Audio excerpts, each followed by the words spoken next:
Walk into your home right now and take one honest breath. You cannot smell it, but your guests can. The moment they step through your front door, within 3 seconds, they notice, and they never say anything. That smell has sources, several of them, and none require expensive products to fix. They require a different set of daily habits. Japan lives in some of the most compact urban environments in the world. Kitchens sit close to living rooms, walls are thin, space is shared. By every logical measure, Japanese homes might be expected to struggle more with indoor odor than Western ones. Many people who have spent time in Japanese homes observe something that surprises them. There is often a notable absence of background smell. Not the clean product smell, not air freshener, just air.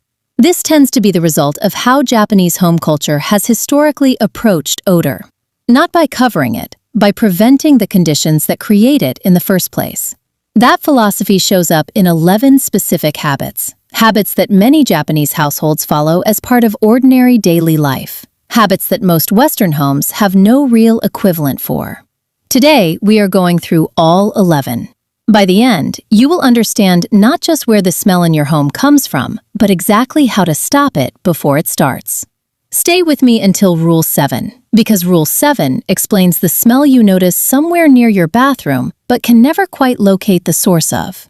And Rule 11 is the one your face is pressed against for 8 hours every night. Rule 1. The washing machine. Your washing machine may be producing the smell before your clothes even leave it. In households that follow Japanese-inspired laundry practices, laundry comes out promptly when the cycle finishes. The drum lid stays open between washes to allow the interior to dry. The machine receives a monthly cleaning cycle, and fabric softener is used sparingly or avoided, because softener residue is one of the primary contributors to drum buildup over time. Here is what actually happens when these habits are skipped. A washing machine is a warm, damp, sealed container. Fabric softener residue does not fully rinse away. It collects behind the drum, inside the rubber gasket, and around the detergent tray. Over time, that residue becomes a food source for mold. A closed lid traps the moisture that helps it grow. The dark specks that occasionally appear on clothing are often mold flaking from the drum interior. Pull laundry out promptly when the cycle finishes. Leave the lid open between washes. Run a monthly cleaning cycle using a manufacturer-approved washing machine cleaner. Reduce fabric softener use and observe what happens to any persistent musty smell over the following weeks. But even a clean machine cannot fix what clothing carries into the home before it ever reaches the laundry. Rule 2. Outdoor clothes inside the home. In households that follow this practice, outdoor clothes do not touch beds, sofas, or upholstered furniture. People change into house clothes shortly after arriving home. Think about what your clothing collects over a full day outside. Office chairs, public transit seating, restaurant benches. Every surface you sat on transfers something into the fabric of your clothing. And that clothing then spends time pressed against your bedding, where it will sit for the next 8 hours. The logic is straightforward. A home is a contained environment. The more contamination you stop at the entrance, the less accumulates inside over time. Keep house clothes near the entrance. Change before sitting anywhere after arriving home. Rule 3. Ventilation. A sealed home is energy efficient. It is also where stagnant air accumulates. The reason you cannot smell your own home is that the olfactory system stops registering any constant smell within minutes of exposure. It only alerts you to changes. You became nose blind to your home within the first weeks of living there. The sources of smell did not stop. Your nose just stopped reporting them. Air fresheners and scented candles add a layer on top of what is already there. Because your nose adapts to those scents within days, you eventually reach for something stronger. The underlying sources keep accumulating. You are not eliminating odor. You are making it harder to notice. The practical alternative is moving air through the home. Opening windows on opposite sides of a room for 15 minutes creates cross-ventilation that physically pushes stale air out and draws fresh air in. In Japan, building regulations introduced in 2003 require new residential construction to include mechanical ventilation systems that continuously cycle indoor air. This is a legal baseline built into new buildings, and it reflects how seriously the issue is taken at a structural level. Open 2 windows on opposite sides of your home for 15 minutes each morning, even briefly in winter. The change in air quality is immediate. Rule 4. Objects sitting on wet surfaces. Look at your bathroom counter. Anywhere an object rests on a consistently damp surface, something develops underneath it. Soap residue, water minerals, and the beginnings of a microbial film trapped between the object and the counter. The base of a shampoo bottle after several weeks develops a residue ring. Soap dispensers and toothbrush cups sitting in standing moisture are often worse. These surfaces are genuinely difficult to clean when the objects never move. One practical approach used in many Japanese bathrooms is removing objects from wet surfaces entirely. Bottles hang from shower rails.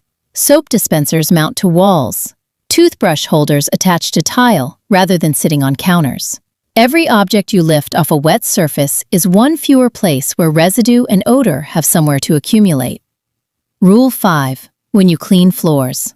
The timing of floor cleaning can make a meaningful difference to how effective it is. During the day, foot traffic keeps dust particles moving through the air. Overnight, with no movement in the home, that airborne dust settles onto horizontal surfaces. Cleaning early in the morning, before the house becomes active, can catch settled dust before foot traffic stirs it back into the air. Vacuuming later in the day, after hours of movement, means some of what you are trying to remove is already resuspended. Vacuum exhaust can also throw some settled particles back up, even in well-designed machines. Wiping floors first with a dry cloth picks up settled dust without scattering it. Vacuuming second collects what remains. Doing both earlier in the morning tends to be more effective than waiting until afternoon. Rule 6. The 30-second principle. Cleaning tasks that take 30 seconds in the moment take 30 minutes when left for later. A stove surface wiped while still warm takes a paper towel and minimal effort. The same surface 3 days later requires a cleaning product and significant scrubbing. Grease bonds to surfaces as it cools. What was simple residue becomes a much harder problem. Keep one cloth near the stove and wipe the surface while waiting for something to heat. Keep one in the bathroom and wipe the faucet during the 2 minutes you are already standing there. Tasks that stay small never become large ones. Rule 7. The toilet. This is the rule that may explain the smell you detect somewhere near your bathroom but cannot locate. Research has documented that toilet flushing can produce an aerosol effect. Water particles travel upward from the bowl and can settle on surrounding surfaces within a radius of several feet. This includes the seat, the base, the floor around the toilet, the wall behind it, and fabric items hanging nearby. This is one possible contributor to bathroom odor that many people never consider. It does not explain every bathroom smell, but it is a documented phenomenon worth addressing. Closing the lid before flushing reduces this significantly. A daily 30-second wipe of the seat, base, and surrounding floor prevents surface accumulation from building across the weeks between full cleaning sessions. For many people, this single habit change has a noticeable effect on a persistent bathroom smell that air freshener alone was not fixing. Subscribe to Japanese Wisdom for more practical habits like these. Every week, we cover daily practices that make a genuine difference. Now, back to the rules. Rule 8. Air filters and home ventilation systems. Whatever system moves air through your home requires regular maintenance to keep doing its job cleanly. Filters collect dust, skin cells, cooking particles, pet dander, and airborne particles from every damp surface in the home. As a filter loads up, it becomes less effective at cleaning the air and can itself become a source of what circulates through the house. Check your filter today. Follow your system manufacturer's recommended cleaning or replacement schedule. If your home uses air conditioning, running fan-only mode for a period after cooling cycles helps dry the interior of the unit, reducing the moist environment that allows buildup to develop. This is straightforward maintenance that has a direct effect on the quality of air you breathe every day inside your home. Rule 9. Objects without a designated home. Every object without a permanent location forces a small decision every time you pick it up. Because that decision is uncomfortable, the object gets set down on whatever surface is closest. That surface then cannot be properly cleaned. Dust, moisture, and organic matter accumulate underneath items that never move. Over time, those surfaces become consistent odor sources in spots that never get wiped. Decide where each object lives. When you pick something up, return it to that location before setting it down somewhere else.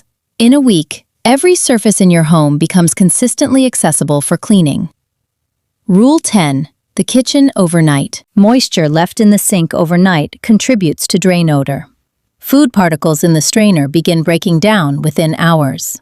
A wet sponge sitting in a wet basin overnight develops bacterial growth that transfers to dishes the following morning. The overnight state of the kitchen affects the morning smell of the room it sits in. 10 minutes after dinner. Sink empty, basin wiped dry, strainer cleaned, counter cleared. Rinse the drain and clean the strainer. You wake up into a kitchen that is already clean, rather than one sitting in its own overnight residue. Rule 11. You have spent this entire video looking at surfaces, machines, and objects around your home. But the final source of odor is something you do not look at. You put your face against it every single night.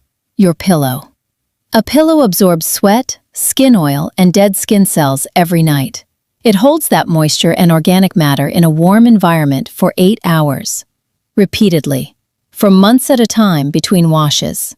Whatever has been building up in your pillow is what you are breathing directly for a third of your life. Airing bedding near open windows is a common home maintenance practice in many cultures, including Japan.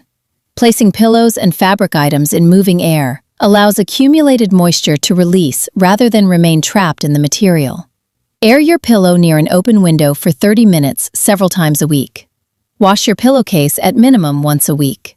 Follow manufacturer guidelines for how often to replace your pillow, as most bedding producers recommend replacement on a regular cycle based on the materials involved.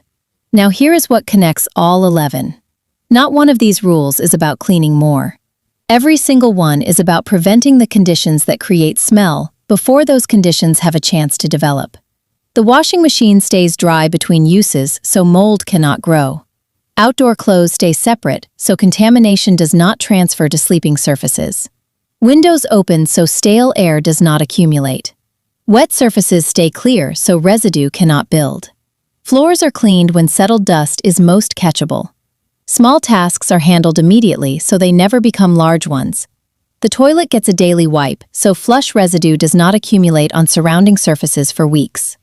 Filters stay clean so circulating air stays clean. Objects have permanent homes so surfaces stay wipeable. The kitchen goes to bed clean so the morning starts clean. And the pillow gets aired so what your face presses into every night is not months of accumulated residue. None of these require products. None require more than a few minutes per day. All of them operate on the same underlying logic.